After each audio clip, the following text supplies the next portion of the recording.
জাল সার্টিফিকেট বা অসৎ উপায় অবলম্বন করে যারা পঞ্চায়েতে নির্বাচিত হয়েছেন তারা হতে পারেন গ্রেফতার।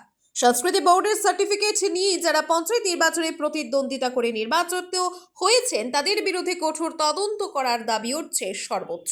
কারণ বাস্তবে সংস্কৃতি ভাষার একটি লাইন পড়তে পারেন না, তারাই সংস্কৃতি বোর্ডের প্রবেশিকা পরীক্ষার সার্টিফিকেট দেখিয়ে নির্বাচনে প্রতিদ্বন্দ্বিতা করে নির্বাচিত হয়েছেন।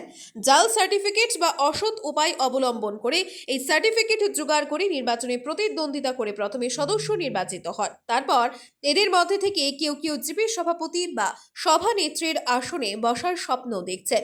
একইভাবে ফুলবাড়ী তারিণীপুর জিপির ৯ নম্বর ওয়ার্ড সদস্যা খালেদা বেগম বরভূয়ার শিক্ষাগত যোগ্যতার অভিযোগ তুলে কাটিগড়া থানায় এক মামলা হলো।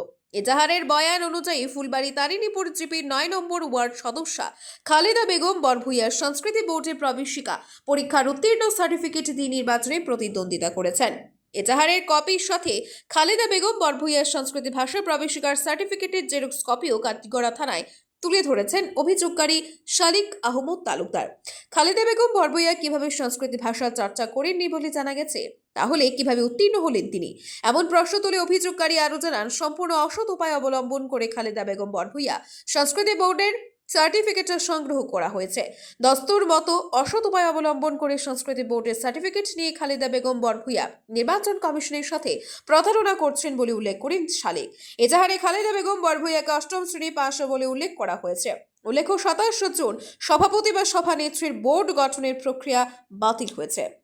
রিপোর্ট আজকের বরাক। BVCL presents আজকের Barak, a digital unit of Adrija Enterprise. Valley Cement. Valley strong, very strong. আপনারা আমাদের আজকের বরাক ইউটিউব সাবস্ক্রাইব এবং ফেসবুকে ফলো করতে ভুলবেন না কিন্তু।